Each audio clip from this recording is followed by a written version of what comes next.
개신교도들은 가난한 사람도 천국 갈 수 있고 부자도 천국 갈 수 있다. 칼빈주의 경제 철학에 있어서는 공산주의 사회주의 사회는 하나님 뜻에 반하는 사회입니다. 그 좌파 목사님들의 그 사회주의 경제 철학은 하나님 뜻에 반한다. 하나님과 대적하는 뜻이다.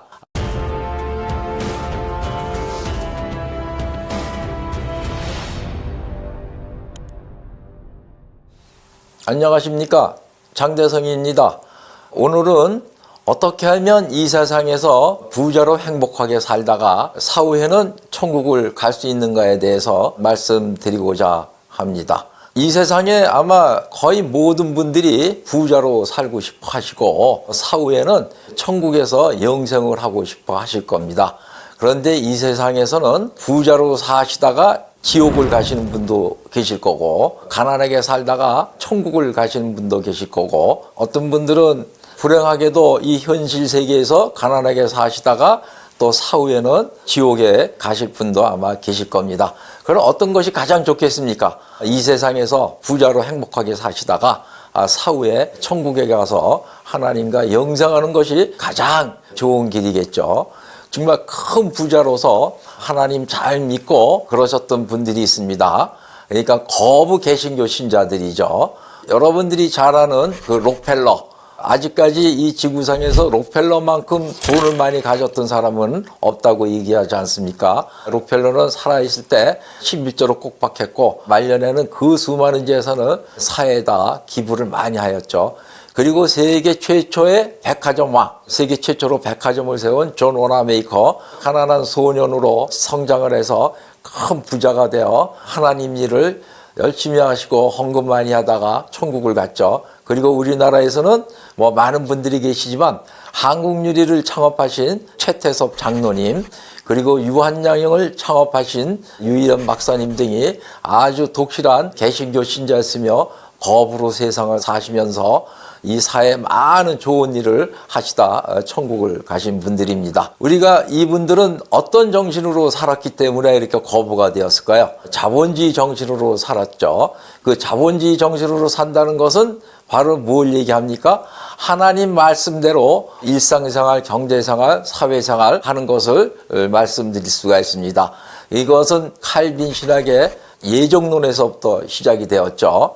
그러니까 하나님께 선택을 받고 죄사함받아 구원받은 사람이라면 이 세상을 하나님 말씀의 뜻대로 직장생활, 경제생활을 하고 돈을 많이 벌면 그 돈으로 많은 사람들에게 좋은 일을 하면서 산다는 것이죠.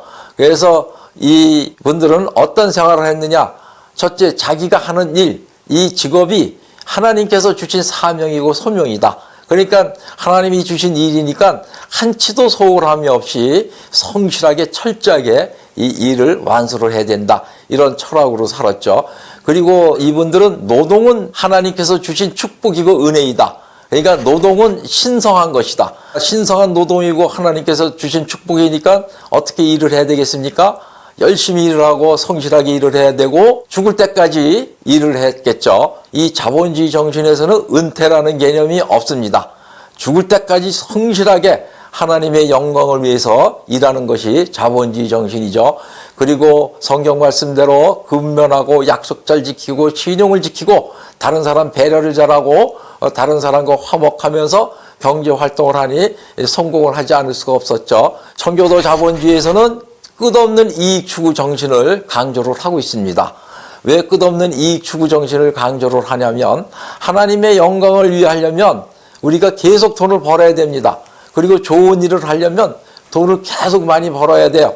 계속 창조적인 활동을 하고 새로운 사업을 개척을 해서 새로운 일들을 성공을 시켜야 되겠죠. 그런 새로운 사업을 개척해서 새로운 일들을 성공을 시키면 어떻게 됩니까? 한마디로 얘기해서 일자리가 많이 생기죠. 그럼 많은 근로자들에게 일을 제공해 줄 수 있고 다른 사람들에게 많은 유익을 제공해 줄 수가 있죠. 이것이 바로 하나님의 영광을 높이는 것이다. 이렇게 철학을 가지고 있었습니다. 그리고 사무엘 윌라드라는 사람은 뭐라고 얘기했냐면요. 돈을 많이 가지면 가질수록 그 돈을 가지고 이용해서 많은 사람들에게 좋은 일을 할 수 있는 기회가 되기 때문에 하나님의 영광을 더 높일 수가 있다. 이렇게 주장을 했습니다. 여러분, 이 칼빈주의 경제 철학의 이 근거는 뭐냐? 이 세상은 하나님이 창조하신 것이고 이 세상의 주인은 하나님이시다.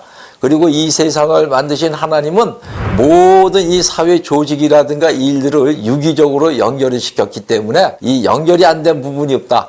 그리고 이 세상은 하나님이 만든 세상으로서 같이 어울려서 공동체 생활을 하고 화목하게 살아야 되고 서로 돕고 살아야 된다. 이런 경제적인 철학을 가지고 있었죠. 그래서 이 칼빈주의 청교도들의 재물관은 하나님께서 주신 선물이다. 그냥 공짜로 주신 선물이다. 그러니까 예수님의 공로, 하나님의 공로 은혜로서 주신 선물이기 때문에 이 재물을 내 마음대로 사용해서는 안 된다. 그러니까 하나님의 뜻대로 어렵고 힘들고 불쌍한 사람들 위해서 도와줘야 되고 사회 공익을 위해서 사용을 해야 된다는 것이 청교도들의 재물관이었죠. 청교도들은 모든 만물은 하나님의 것인데 그중 일부를 사람들에게 맡겨 관리를 시킨다는 성경의 청지기 사상을 매우 중요시 했습니다. 즉, 재물은 하나님의 것이기 때문에 재물을 정직하고 감사한 마음으로 하나님 뜻에 맞게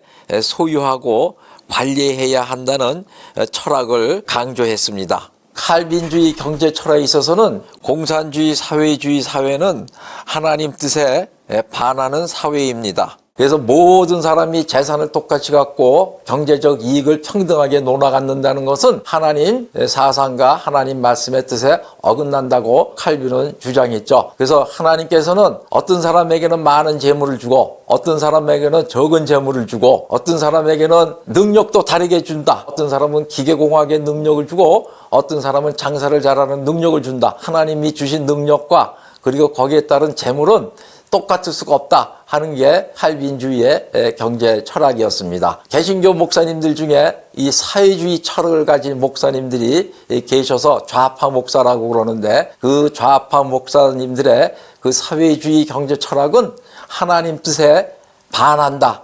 하나님과 대적하는 뜻이다. 이렇게 말씀드릴 수가 있습니다. 그리고 이 칼빈주의 신학의 청교도, 개신교도들은 가난한 사람도 천국 갈 수 있고 부자도 천국 갈 수 있다. 가난한 자나 부자나 다 예수 믿고 구원받으면 하나님 나라의 유업을 받을 수 있고 천국을 갈 수 있다. 부자가 구원을 못 받는다고 하는 일부 사람들이 있는데 이것은 틀린 얘기다. 가난한 자만이 구원을 받는다. 가난한 자를 미워해서는 안 된다고 이들은 주장을 하죠. 부자가 천국 가지 못한다 어쩐다 하는 것은 다 하나님 뜻에 어긋나는 얘기라고 하고 있습니다. 그리고 게을러서 가난한 사람들은 아주 싫어했습니다. 이 자본주의에서는 게을러서 가난한 거 하지 않아야 되는 거죠.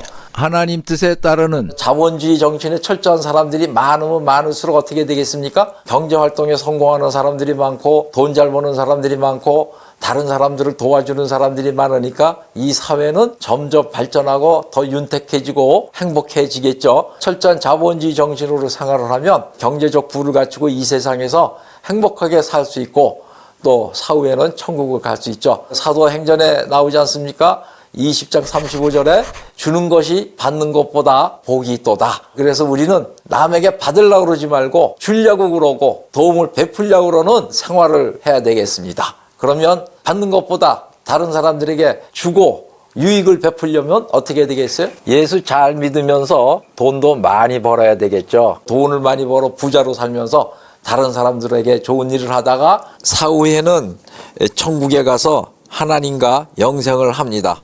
이것이 부자로 사는 참된 자본주의 정신입니다.